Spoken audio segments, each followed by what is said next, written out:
Hello students, नमस्ते। कैसे आप सभी लोग? स्वागत है आप सभी का फिर अदिति क्लासेस में। बच्चों, आज हम लोग लेके आए हैं 10th क्लास का जाति धर्म और लैंगिक मसले चैप्टर नंबर 4। बच्चों, आप लोगों को पता है कि समाज में आप अक्सर देखते हो कि ये सबसे पहले मैं आप लोगों का ना थोड़ा सा पॉइंट ऑफ व्यू चेंज कर दूं कि आप लोग अक्सर देखते हैं कि समाज में ना बहुत ज़्यादा भेदभाव आज भी देखे जाते हैं। कहने को हम लोग 21 सेंचुरी से आगे की लाइफ में जी रहे हैं, लेकिन आज भी अगर देखा जाए ना तो समाज में जाति, बिरादरी, लैंगिक मसले यानी कि ऊंच नीच, महिला पुरुष को लेके बहुत सी ऐसी अवधारणाएं बनी हुई हैं कि आपको सामने अगर ऐसी घटनाएं कभी घटित होंगी तो आपको ऐसा लगेगा कि आज के दौर में भी क्या इतना भेदभाव सही है। तो इसी में ही आज मैं आपको समझाने जा रहा हूँ ये चैप्टर, जो पूरी तरीके से रिलेट करता है लैंगिक को, यानी कि लिंग, पुरुष और महिलाएं, जाति यानी कि ऊंच और नीच, और अन्य मसले भी जो समाज में देखे जाते हैं। तो आइए स्टार्ट करते हैं हम ये चैप्टर, और इसको साथ के साथ ना हम लोग कुछ एक एग्जाम्पल से भी करते चलेंगे। ठीक है, देखिए सबसे पहले जब आप इस चैप्टर को पढ़ेंगे तो आपको कुछ चीज़ें पहले ही बता दी जाएंगी, और वो क्या होंगी कि यहाँ हम सामाजिक विभाजन और भेदभाव वाली 3 सामाजिक असमानताओं पर चर्चा करेंगे। यानी कि इस चैप्टर में हम लोग समाज की ऐसी असमानताओं यानी कि ऐसे भेदभाव के बारे में पढ़ेंगे जो कॉमन देखी जाती है समाज में। लिंग, जाति, धर्म, ये याद रखिएगा। लिंग के आधार पे बहुत भेदभाव देखने को मिलता है, जाति के आधार पे भेदभाव देखने को मिलता है, धर्म के आधार पे भी भेदभाव देखने को मिलता है। पर आधारित भेदभाव को देखेंगे। चलिए सबसे पहले हम लोग जो स्टार्ट करने वाले हैं वो स्टार्ट करेंगे हम कि निजी और सार्वजनिक विभाजन आखिर है कैसे। तो बच्चों, आपको पता होगा कि अक्सर जब भी बड़ी बड़ी फैक्ट्री कंपनी में काम करने के लिए चाहे महिलाओं या पुरुषों को अपॉइंट किया जाता है तो ये कॉमन देखा जाता है कि ये जिस काम को एक पुरुष करेगा उसकी तनख्वाह मतलब वेतन, और उसी काम को एक महिला करेगी तो उसकी तनख्वाह यानी कि उसका वेतन, दोनों में अंतर देखने को मिलता है। तो देखिए यहाँ बोला गया है कि श्रम के लैंगिक विभाजन, श्रम मतलब मजदूरी में भी देखा जाए तो लैंगिक विभाजन आ ही जाता है। तो देखो, लड़के और लड़कियों में फर्क समझा जाता है सबसे पहले तो कि अरे तुम तो लड़की हो, तुम ये मशीन कैसे चला लोगी, अरे तुम लड़की हो, तुम इतना भारी काम कैसे कर लोगी। इसलिए आप देखोगे अक्सर लड़कियों को थोड़ा सा नज़रअंदाज किया जाता है ना कामों में।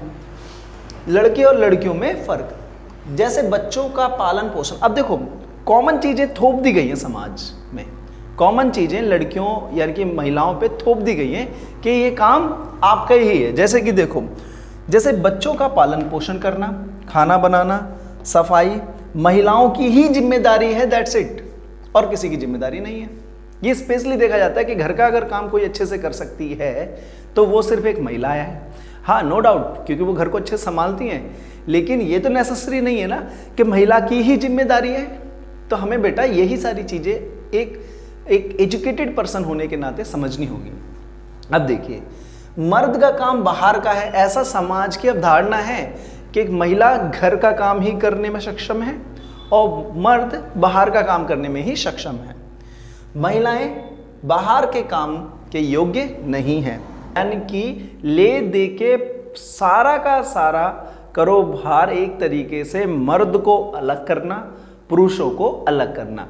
और ऐसा कोई किसी किताब में नहीं लिखा, किसी धार्मिक किताब में नहीं लिखा हुआ, बल्कि समाज ने खुद ये भेदभाव उत्पन्न किए हुए हैं। बच्चों, अगर देखा जाए सही मायने में ना तो एक महिला एक मर्द से 2 गुना ज़्यादा वर्क करने में सक्षम होती हैं, लेकिन समाज में ऐसी अवधारणाएं बनी हुई हैं कि महिलाओं के सर पे एक अलग ही टिकरा फोड़ रखा है कि भैया महिला जो है वो सिर्फ घर का काम करने में सक्षम है और पुरुष ही है एक जो बाहर का काम कर सकता है।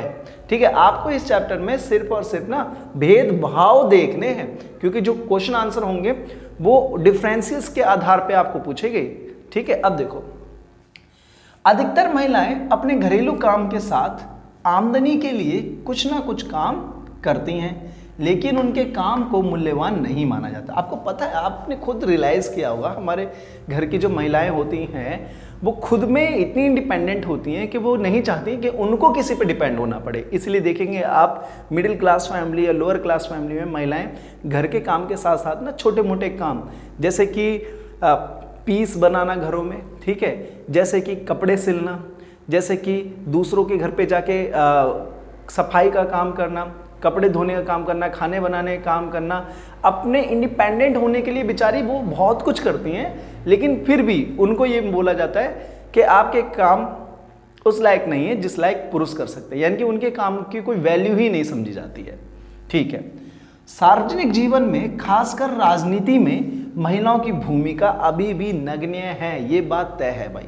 ठीक है, आप अभी भी देखेंगे राजनीतिक स्तर पे भी, भले ही आजकल आप न्यूज़ में सुन रहे हो या देख रहे हो कि महिलाएं बहुत आगे बढ़ रही हैं भारत में या राजनीतिक स्तर पे बहुत अच्छा कर रही हैं, लेकिन अगर रियल मायने में देखा जाए ना बेटा, तो महिलाएं आज भी बहुत कम स्तर पे ही राजनीतिक स्तर को छू पा रही हैं। रीज़न, पुरुष प्रधान देश। अब देखिए, महिलाओं ने अपनी इस भूमिका को सुधारने के लिए कई आंदोलन चलाए। आप देखेंगे, यदि आप हिस्ट्री पढ़ेंगे, ठीक है, महिलाओं के आंदोलन के बारे में पढ़ेंगे, तो महिलाओं ने अपनी इस स्थिति को सुधारने के लिए कई आंदोलन चलाए, और उन आंदोलनों में महिलाओं की जो डिमांड रहती है वो क्या रहती है, तो देखो सबसे पहली जो उनकी डिमांड रहती है, महिलाओं की जो मांग है वो क्या है, सबसे पहले शिक्षा तथा रोजगार में जो अंतर है उसको खत्म किया जाए। भाई शिक्षा में भी उनको बराबर का हिस्सा मिलना चाहिए और रोजगार में भी उनको बराबर की भागीदारी मिलनी चाहिए, पहली मांग। दूसरी मांग, व्यक्तित्व और पारिवारिक जीवन में बराबरी। दूसरा ये कि जो व्यक्तित्व और पारिवारिक जीवन में, व्यक्तित्व यानी कि अगर किसी स्थान पे, किसी जगह पर कोई ऐसी प्रॉब्लम क्रिएट होती है कि जहाँ पर डिसीजन लेना है, तो महिला के डिसीजन को भी उतनी ही अहमियत दी जानी चाहिए जितनी एक पुरुष के डिसीजन को दी जाती है। और पारिवारिक जीवन में फैसले लेने का काम, इंपॉर्टेंट मुद्दों पे बात करने का काम महिलाओं का भी होना चाहिए, ये उनकी मांग है।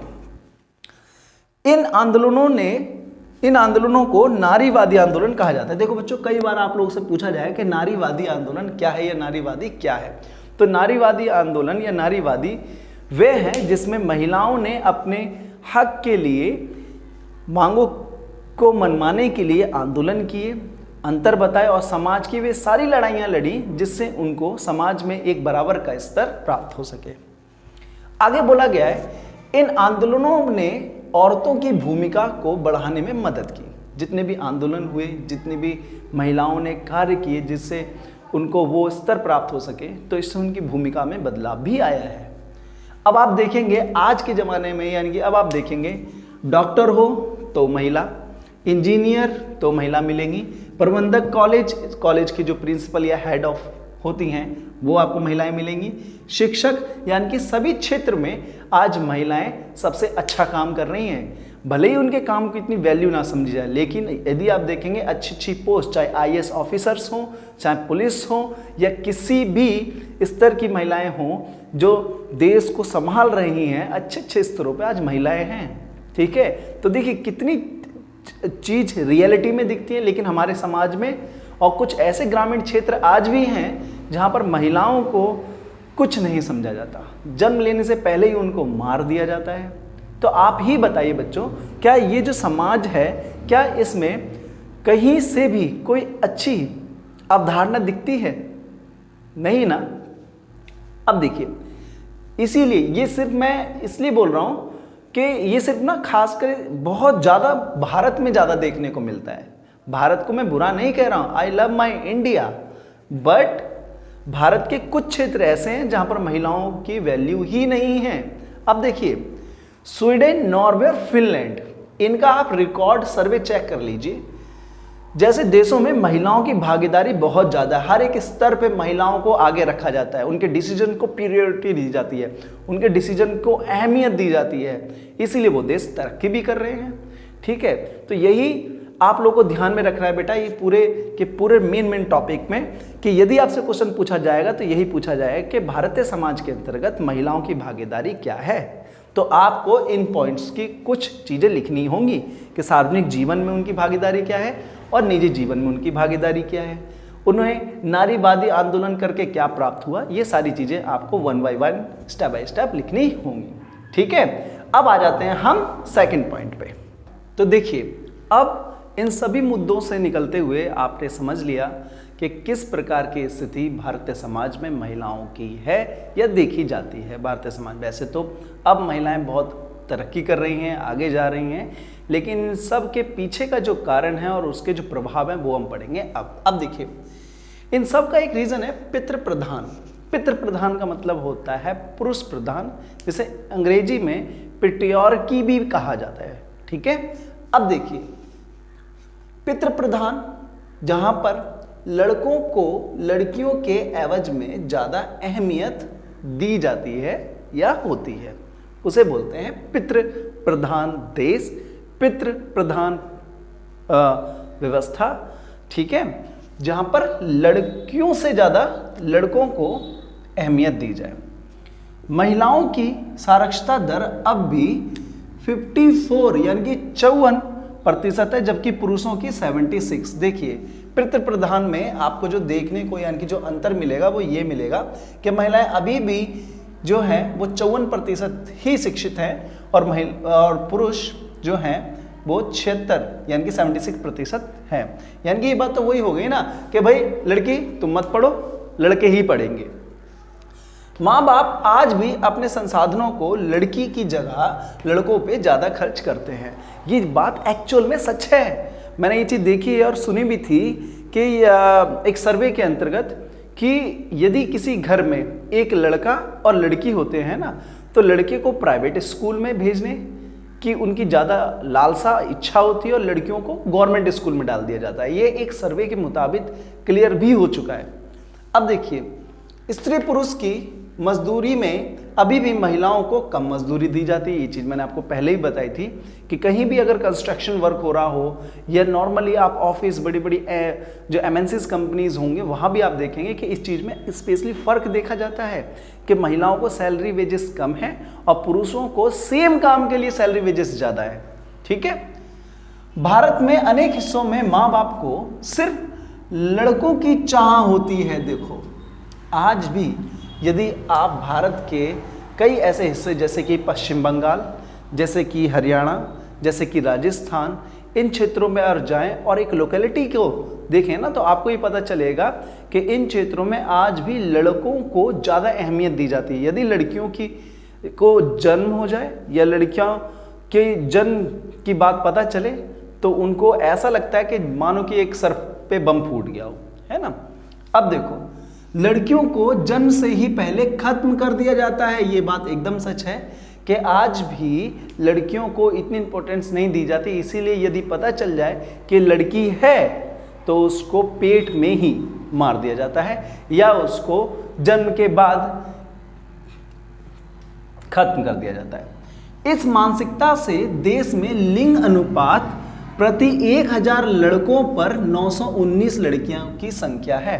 इसी मानसिकता से, क्योंकि कहीं पर लड़कियों को ज़्यादा अहमियत नहीं दी जाती, लड़कियों को एक श्राप, एक बेकार समझा जाता है, इसीलिए आज भी लड़कों की जो संख्या है, ठीक है, 1000 लड़कों पे 919 लड़कियां भारत में संरक्षित हैं या देखी जाती हैं। अब देखिए, मैं आपकी अंडरस्टैंडिंग को और अच्छा करने के लिए ना एक मैप बनाया है और उस मैप में मैंने आपको समझाने की कोशिश की है। देखिए वो मैप क्या है। अब देखो, पूरे भारत में हरियाणा एक राज्य है जहां पर हरियाणा में 1000 लड़कों पर सिर्फ 875 लड़कियां हैं और उससे भी कम है। ये सर्वे, ये आंकड़ा मैं आपको सन 2011 के जनगणना के अनुसार बता रहा हूं। ठीक है, हमारे भारत में राजस्थान एक राज्य है जहां पर लड़कों की संख्या 1000 में से लड़कियों की संख्या सिर्फ 901 है। यूपी में लड़कों की संख्या 1000 में से लड़कियां सिर्फ 901 हैं। अरुणाचल प्रदेश जो कि एक पहाड़ी क्षेत्र है, यहाँ 951 हैं लड़कों की 1000 संख्या पे 951 लड़कियां हैं।